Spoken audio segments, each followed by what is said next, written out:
Hello and welcome to Halifax Oasis. Thank you for tuning in. And today I'm excited. We have another interview with Mr. Jeff Oakes, who has now transitioned from Board of Supervisor elect to Board of Supervisor member.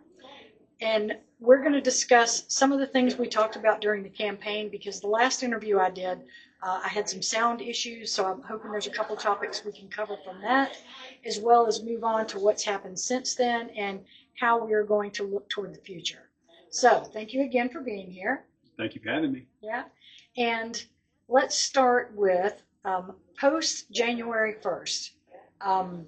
You had to walk into this working session because y'all had one working session and one meeting, correct? Correct. Okay.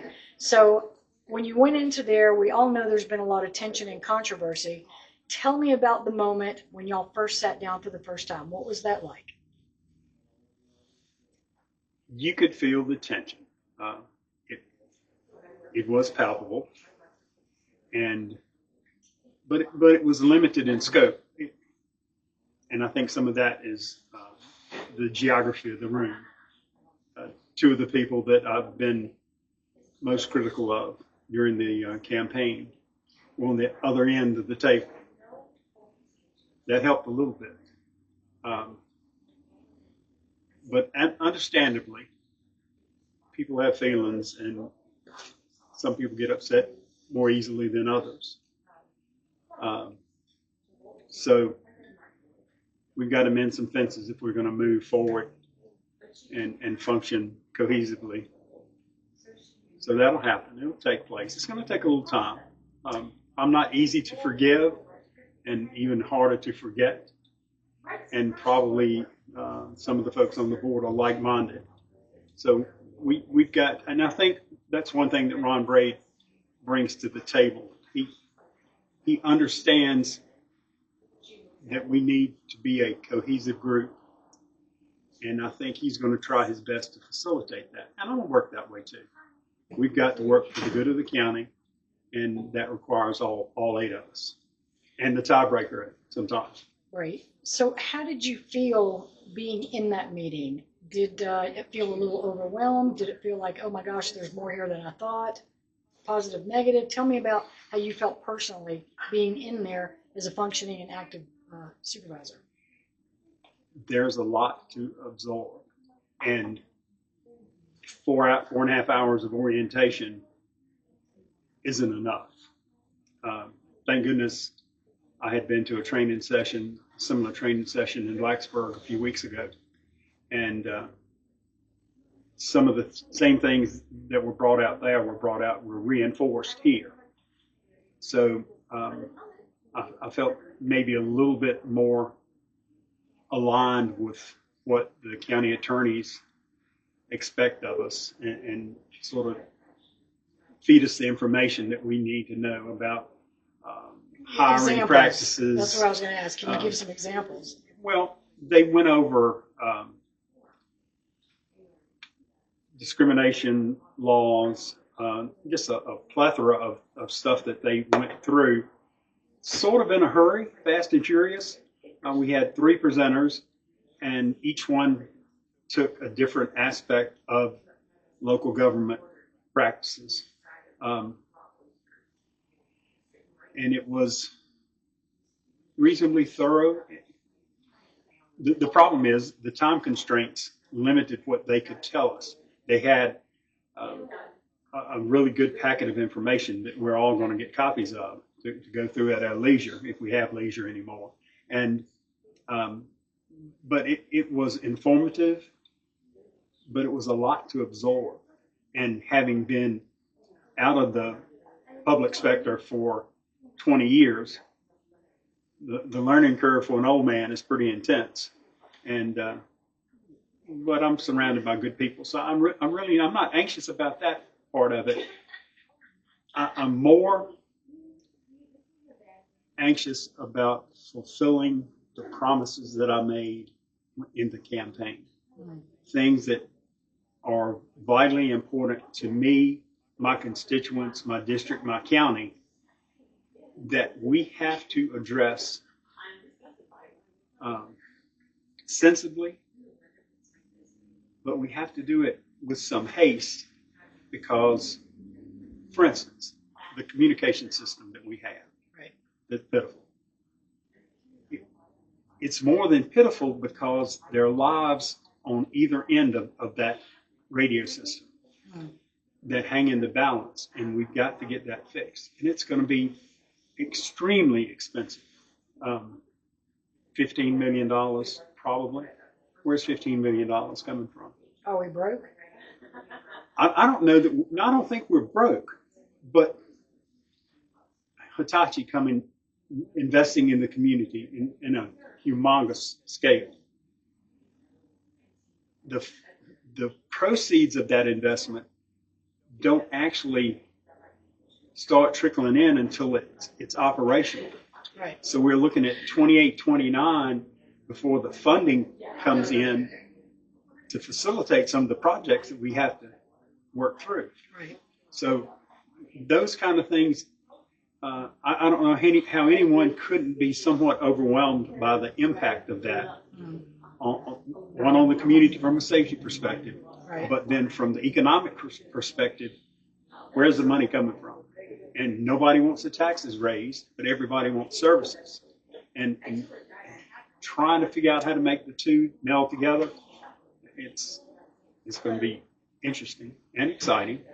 Well, in these initial meetings, I know you guys have elected Mr. Roller as the chair and Mr. Smart as the vice chair.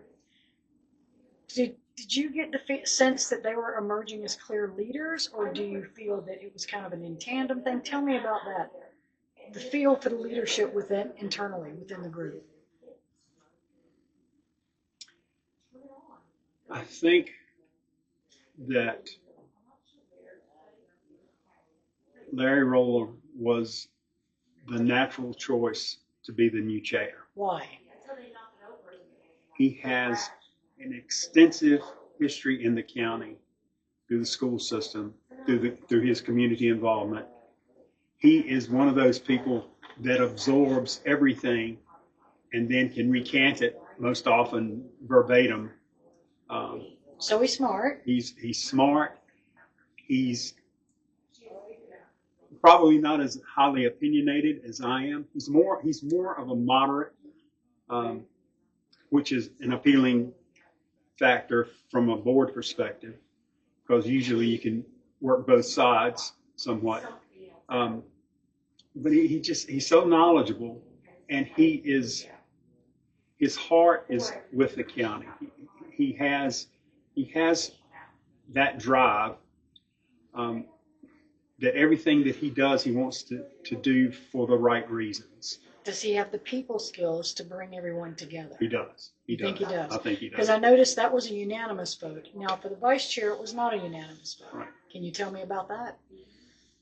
Well, that fell on the same lines that other things have fallen in the past. The Gang of Five that I coined that people don't like.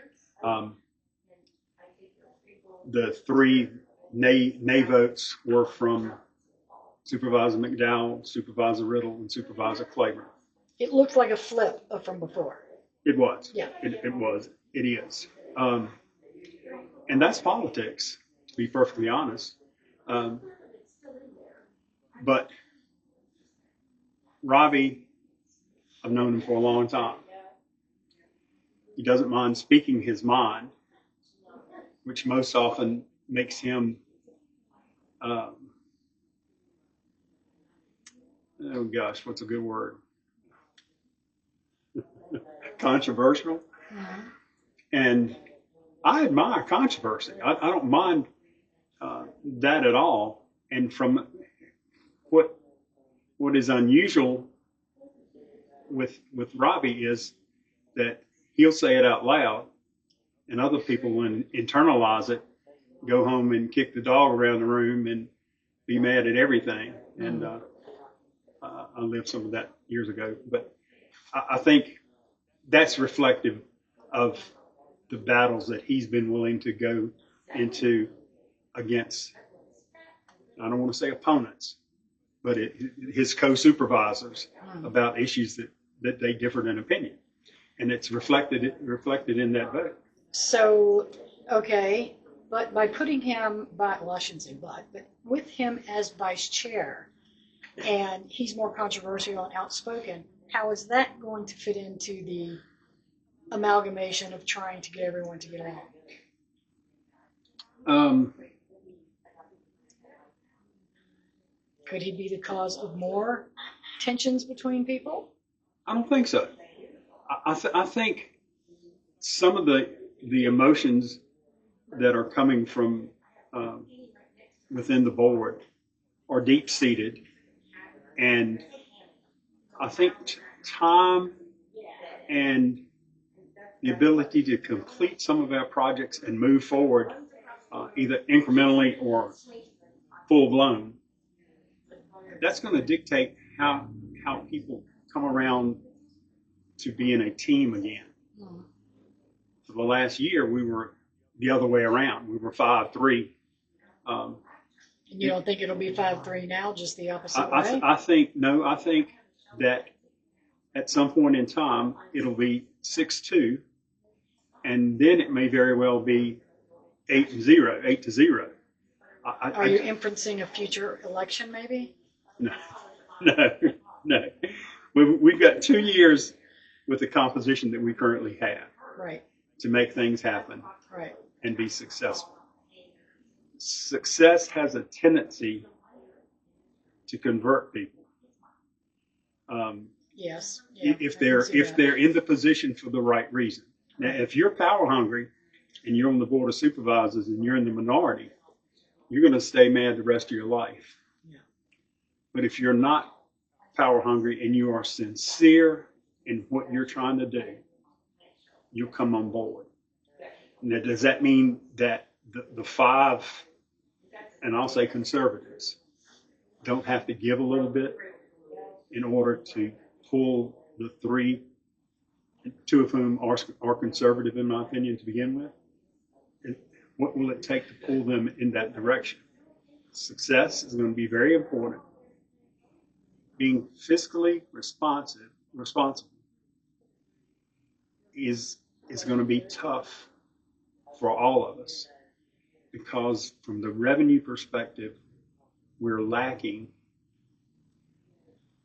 When you have a budget at your home and you budget $100 for groceries, and you have a company coming over and you know you're going to need more, where are you going to get that money from? In the grand scheme of things, we have a champagne appetite on a beer budget, and everybody instantly thinks raise taxes. That's what's coming. They're going to raise taxes. They're going to raise the assessment on property, which I think to a certain degree has already happened. But what are we going to do for a major industry of some type that will come here with a big footprint and have instant revenue generation for the county? And this goes back to all the issues we talked about as far as transportation, childcare, housing. But before we move into that, because I want to ask you about prioritization now, but I want to ask you one more question about the election and other board members. Okay. As I observed that, because I was all excited for new change, yay, transparency, and it really felt like business as usual to me, I think it was maybe predetermined who was going to be elected and selected as the chair and the vice chair, because I was expecting, like in high school, I want to be class president. Here's my qualifications. If those 3 were so unhappy with Mr. Smart, why didn't they elect somebody else? They probably would have lost the vote anyway, but that's a really good question. It just seemed all for show. And this is not what we were promised in this election. Honestly, I was surprised that there wasn't another person nominated for chairman. Yeah. From the 3 people who voted against the vice chairman. Yeah. And all it would have taken for that vote to happen would have been someone have a substitute motion that either whoever for chairman, and that would have been voted on the first. Yeah. Didn't happen. Yeah. And then it didn't happen on the vice chairman. So right. local politics is somewhat of a conundrum to begin with, but it stands to reason that in the past it was 5 against 3, 3 being conservative. When the complexion of the board changes to 5 conservatives and 3 others, conservative or not non-conservative. Are you running from the L word? It flipped itself.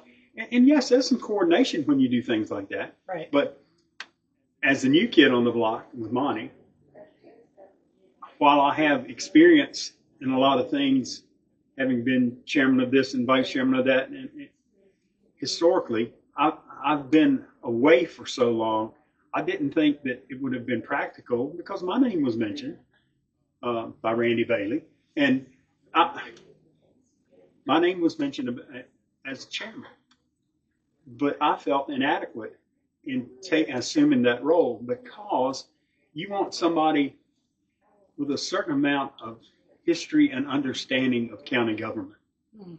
And having been away as long as I had been away from county government, I felt insufficient in assuming that role. Had I been nominated, I probably would have declined the nomination. Was anyone else nominated? Behind the scenes, was it discussed? Maybe so-and-so, maybe so-and-so? Or it was pretty much just, no, we're going with Roland Smart? Well, Mr. Witt had been chairman years ago. Right. I don't think he has the desire to be in that capacity again. So what does that leave you? I'm brand new. Lonnie's brand new. McDonald. Yeah, I mean, yeah. That would have come from the other side. That would have been from the minority side. They would have nominated Keith, or they would have nominated Pete, or nominated Mr. Clayton again. Right, right. And that didn't happen. And the opportunity was there because we follow Robert's Rules of Order, and that would have been a substitute motion had they wished to do that. So when y'all are making those nominations, it's in this, just my ignorance, I don't know. I would expect, I want to nominate Mr. Roller because he has experience, he has blah, blah, blah. But y'all don't do that. Y'all just say it. It's not required. But that's discussed behind closed doors? Occasionally, yes. Yeah. Okay. Yeah. Anytime you have a transition of leadership, you're going to have those conversations, preemptive strikes to get what you want accomplished. Right. And it's sort of just the nature of the beast, I guess. Okay. All right. So let's move on now to, and I'm assuming a lot of this is just discussed in your working session, prioritizations. Did y'all compile a list of we need to work on 911 first, or this or that? Did y'all make a worksheet list, or that hasn't happened yet? Then what did y'all discuss in all your work sessions? The function of county government, the function, how to go through procurement, state procurement. So it was like training. Oh yeah, it was an orientation training session. So y'all haven't got. So when we all get to the meat of what we want to do, prioritizing, etc. Tomorrow, the list of committee assignments comes out. Oh, has that already been selected? Y'all just going to announce it? The chairman does that. The report has to be back tomorrow, and then it will be published to the general public soon. Okay, and that should be on the website. Yeah, it should show up. Should show up pretty quickly. It might be a Monday thing because I don't know what time of day that is to be released. Okay, now that's gonna give direction to just about everything. Okay, but explain to me how that works, because prior committees just seemed non-functioning personally. Oh yeah. Anyway. So Mr. Roller is he going to choose a board member for each committee, and then the board member selects the members? Tell me how that works in the hierarchy. Okay. My understanding of it, the chairman has the luxury of making those appointments. Mm-hmm. Right. The vice chairman most often assists in the conversation to get the best fit for that committee. Right. And I think I mentioned this some months ago. in the perfect world, you would try to find out from the board members what your interests are, what your strengths are, and then creatively apply those strengths and interests to committees. But there will be one board member on each committee. And some of them will have 2 and 3. Right, yeah, that's how it was before. Yeah. Then they will select the body of the committee as it should be significantly related to the skill set of who you need for that committee. No, the chairman of the board of supervisors chooses the chairman of each committee. Right. And depending upon if it's a 2 board member committee or 3 board member committee, he will in turn choose 2 and 3 on those committees. Okay. He makes all of those assignments. Right. But then you have members. Citizen members. Yes. How do you get those? Who picks those? Those are,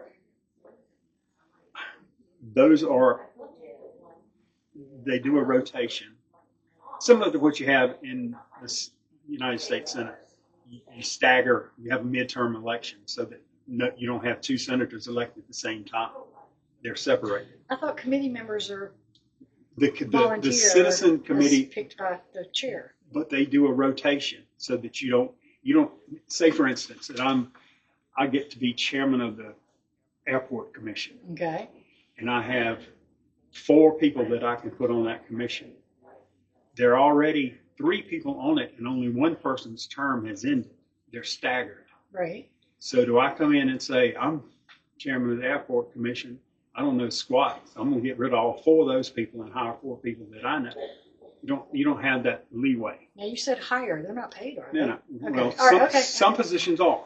Okay. The social services is a stipend committee. Right. They get $90 or $100 a month to be on that committee. Okay. I imagine the planning commission is, but don't quote me on that because I'm not sure about that. Okay. But so you can't just get rid of everybody. No. So the ones that are there have a certain term limit. Yeah. And then. Well, they have a term that expires. They're not limited in the number of terms they can serve, but each term is so many years. And it's to the discretion of the chairman of that committee to renew it or not. It's at the discretion of the supervisor in whose district they live.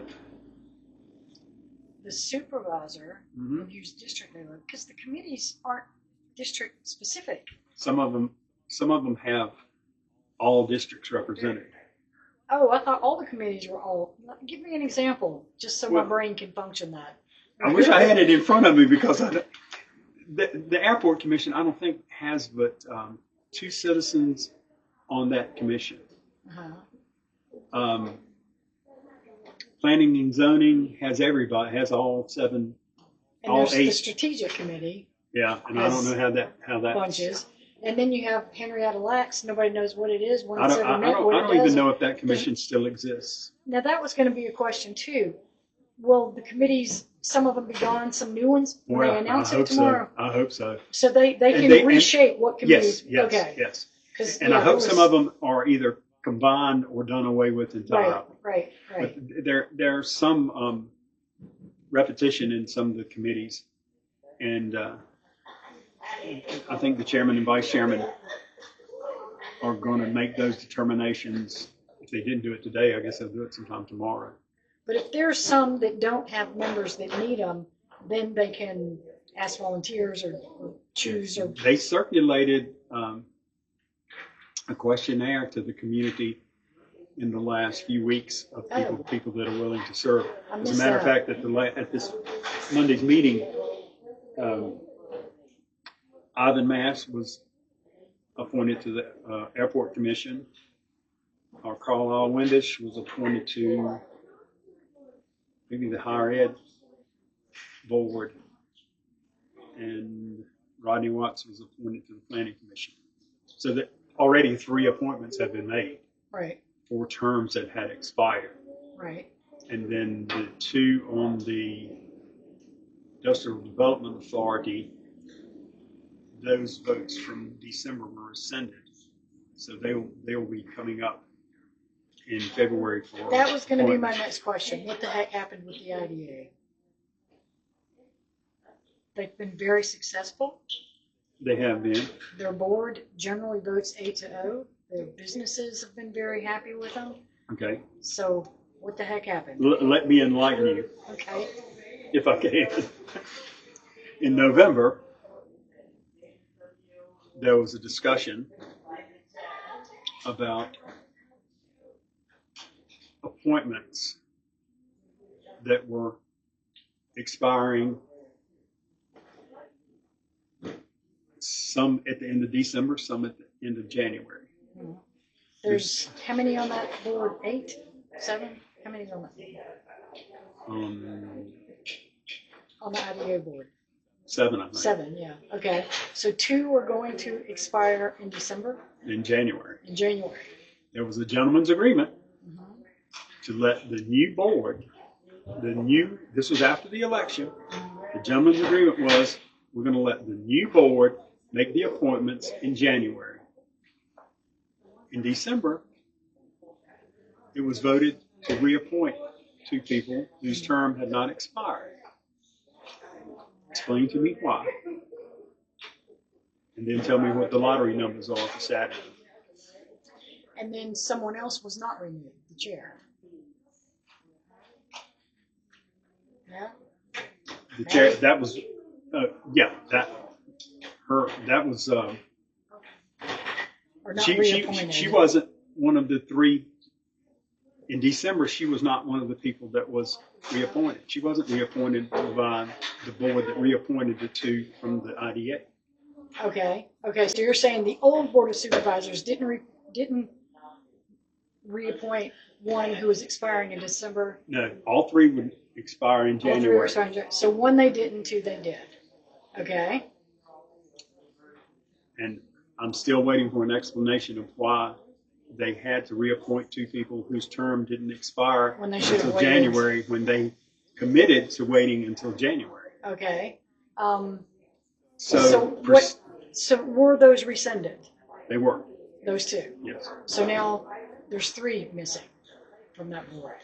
No, there's 2 missing. Maddie's on the planning commission. Okay. Ryland and Lynn Height, Ryland Clark and Lynn Height on the IDA board. But those are the 2 rescinded.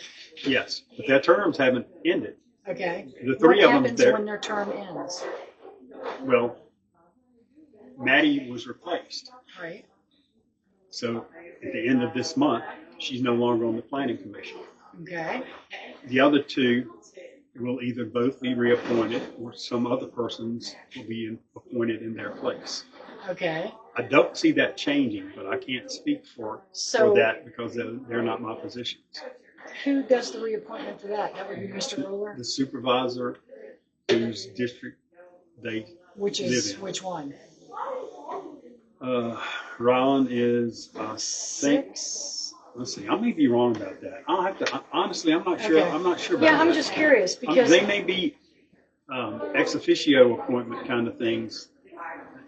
There's some quirk to that about how they're appointed, because Ryland Clark would be in, I think he's in Mr. Riddle's district. I think Vernon Hill, that area.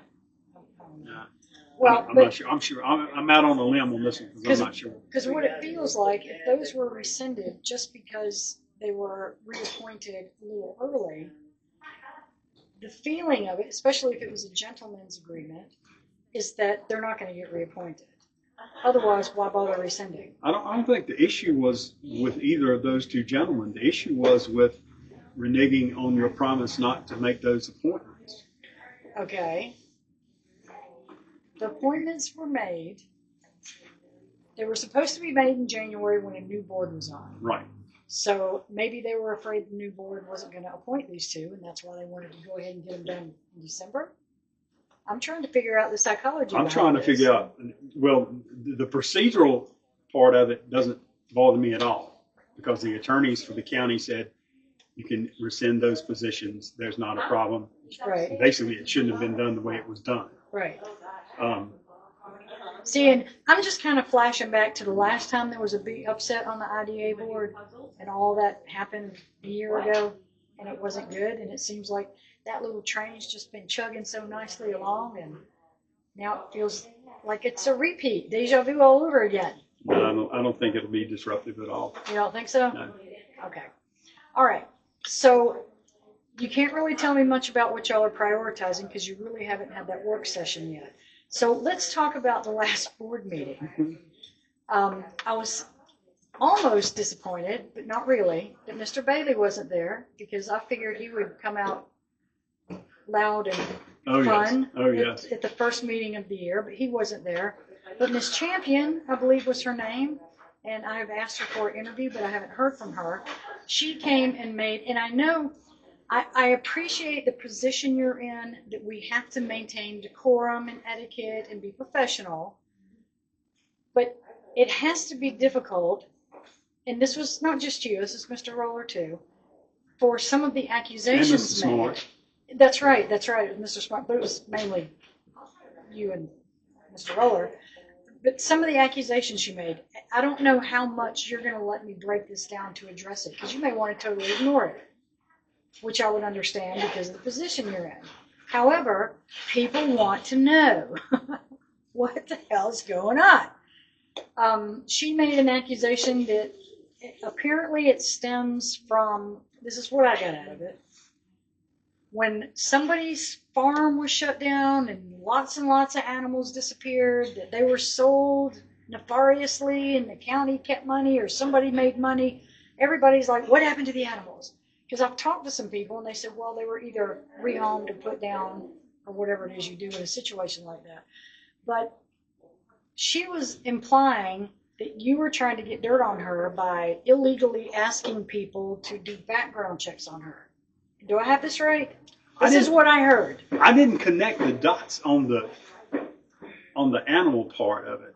Well, she made a reference to. She didn't mention that in that meeting, but I've got a lot of background. Okay. And that's where a lot of it's. And see, I have no involvement in that whatsoever. I don't know any of that history other than hearsay and what I've read in the papers. Yeah, there's a lot of people that have brought that up to me, but I still have nothing in my hand to go by. So It's just kind of rumor and innuendo. But she was, in the meeting, she was adamant about this, a Pittsylvania County and a Halifax County, and I think the Pennsylvania one was fired for it. And I'm trying really hard not to just repeat gossip. But she said this in a public forum, so I'm asking you to address it. Okay. You're really stealing my thunder a little bit because I wanted to save it for the next time that she made a public appearance at a board meeting. Because what she's telling is a complete lie. Okay. Well, we can leave it at that. The mechanics of it. First of all, what do I gain from knowing her criminal history? I don't hire people. I don't have a business that I need to hire people and know what their criminal background is. It is of no value to me to know what her criminal history is. Secondarily, in the state of Virginia, you can Google it and find out anybody's criminal history. It's on a website for the state Supreme Court. Or what's that, mugshots.com or something people are always passing around. So it was one of those your jaw drops open when they make that statement. And the allegation that I would coerce a deputy sheriff to do something like that is ludicrous, because any law enforcement officer that does that for nefarious reasons, his department will lose their license to have those privileges. So that would never happen. The good old boy reference, I appreciated that to a certain extent because I have friends in law enforcement. Having served for years, I worked with the sheriff in Pittsylvania County before, and I worked with the sheriff here before. That wasn't bothersome to me. The insinuation that I had asked somebody to do something that wasn't proper hurt my feelings because it's 100% lie. And she says the state police is investigating it, and I welcome any state trooper that wants to come and talk to me, investigator, FBI, whomever. Conveniently, when I was sheriff, I called the state police to my office for that very kind of thing. What do you mean? I had a person who worked for me, I hate saying work for me because it's more work with me, but we were a family that disseminated some of that information, some license information, some vehicle information, and shouldn't have. And when I found out about it, I called the state police and I said, I don't want to lose my license. Please come here and do an investigation. And they did. And they said, Sheriff, we're not going to do anything to your license. We're not going to do anything other than reprimand your person. And we encourage you to do the same. And I left it at that.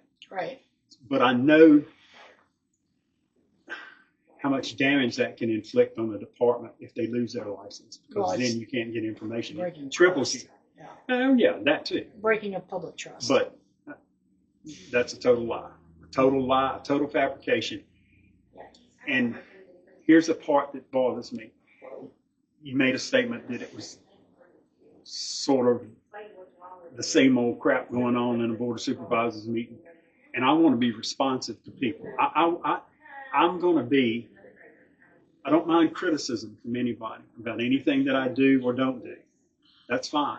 But you're not going to lie about me and get away with it, because I will expose you in a public forum for doing that. Yeah. That leads me to kind of a two-part thing here. Ever since I've met you, which has been some time ago, of all the other people, you seem to get picked on the most. Do you think that's because of your background in law enforcement and people have a negative vibe on the law enforcement?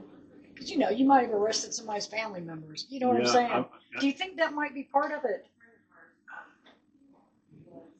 I don't know how it could not be. Yeah. And not to talk about Mr. Bailey again, but back in November, I think it was November, he said that I had crack houses on every corner, brothels, liquor stills. Yes, and brothels. All this. If you go pull up the crime statistics from the state police, we hammered on a lot of people. We did a lot for the community in the 12 years I was sheriff. Yeah. And the stats are there to support it. And I took away crack houses on it and liquor stills and all the other things that he alleges that I was instrumental in furthering in the community. Right. You can probably ask anybody up and down the street about it. Confirm it. That's the perfect segue to what my next question was.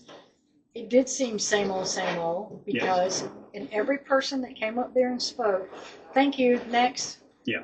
That's exactly what happened, and I was so disappointed. And I know I told you this before. I want to respond in some way to people when they come up and have something to say. If no more than Mr. Hall, I'll direct the county administrator. Yeah. Because to address that. We talked about that a lot. And people do not feel heard here. Yeah. And of course, the organizational meeting, the January meeting, is always a transitional meeting that nothing flows like it would ordinarily. Yeah. So I think you'll find out that we have game coming up on the next meeting. We will have coalesced and focused our attention on the things that need to be focused upon. And if nothing else, have a checklist and a priority, and we need to do this. Or I'm eager to see these committee appointments. In the disservice, and some of this is functionality and doing it the same way it's been done for 100 years. If you notice the agenda, it's public comment, and then at some point there's executive session if need be. And then at the end of executive session, supervisor comments. Well, can we move supervisor comments to a position behind the public comments? And then I don't know why you can't have public supervisor comments after the closed session, because you will have voted on what came out of closed session. Right. So I'd like to see the format of the meeting change, but I would like for us to be more responsive and more vocal to the comments and concerns that people share with us during public comment. And I think that's going to happen. Even move that closed session to the beginning. People hate waiting on that closed session because sometimes they're so long. Yeah, and very often they're very boring on top of that. Yeah. what takes place in closed session, because they're very limited in scope of what you have to address in closed session. So this is things you'll be bringing up in the future. Okay, what did I not hit on of your promises that you made? A chicken in every pot. Responsive and transparent. I think it's a little too early in the game for most of it. It is. So we'll have to meet again. And that's something I want to say. I'm going to contact each and every single board member again for follow-up interviews over the next few weeks. Yeah. Because I really appreciate your time and your talking to me and your candor. And I hope that most of them will be. I'm not, honestly, I'm expecting kind of the same old thing as last time. You know, some will, some won't, you know. But, probably don't happen that way. yeah, but hopefully. But I would encourage everybody to talk to you and express your concerns with what's going on in the county and what you as a supervisor hopes to accomplish individually and collectively. Right. Because it's going to take collectively to get it done. Individually is not going to work. Yeah. But we've got to think in a grand scale of what we can bring here to pay the emergency bills that we have as far as communications. Oh, yeah. I was going to ask about that. Secondarily, the state has done a study on fire departments, EMS, and it's a pretty lengthy report, but you need to get a copy of it because it addresses deficiencies statewide in volunteer fire departments. And what's coming down the pike is a bunch of rules and regulations that are going to be expensive to the localities, because a volunteer fireman, in the eyes of the Commonwealth of Virginia, is an employee. And as such, you have to insure them. This is currently or coming up? It's coming. It's coming. And, so, a lot more. Oh, yes. So we're fortunate to have good volunteer firemen and EMS personnel and great deputies. But there's going to have to be some level of compensation in the very near future. Right. It's going to be a burden on the county, an additional burden on the county. If you lose your volunteers and you have to go to paid staff, that's exponentially more expensive. Sure. So those are two big issues right off the bat. People don't like paying taxes. But to maintain the level of services that we have in the county, something's got to give. Well, do we have solar farms everywhere to pay those bills? And solar farms is another issue. The state may very well mandate that solar farms go everywhere, and the county loses total control. The legislation has already been drafted. So where does that push you? What corner does that push you into as a locality? Do we try to find somebody like Microsoft or Google or whomever wants to come here with a data center? People will freak out about a data center. Just battery storage. All of these are things that economically are a great idea from a feasibility standpoint and a public opinion standpoint. It may not be practical, but we have to look at everything to find something, because like I said, Hitachi is money down the road primarily. And then all the collateral things that go along with it. We've got to have housing for people. Right. And you just can't put all your eggs in one basket. Yeah. But it seems, and I think we've discussed this before about this, just got to think out of the box. You said to me a little while ago, I've got $100 and family coming, but there's going to bring more people. I need more money. What do I do? Yeah. What do? I get my car and go Uber. I'll clean out my closet and go have a flea market or whatever. What do you call it? Yard sale. Yeah. You've got to be creative and find those ways. I don't feel like Halifax County's gotten very creative. I brought up hemp to Reese Farms lady. Oh my God. She said, don't say that. That's a dirty word in Halifax.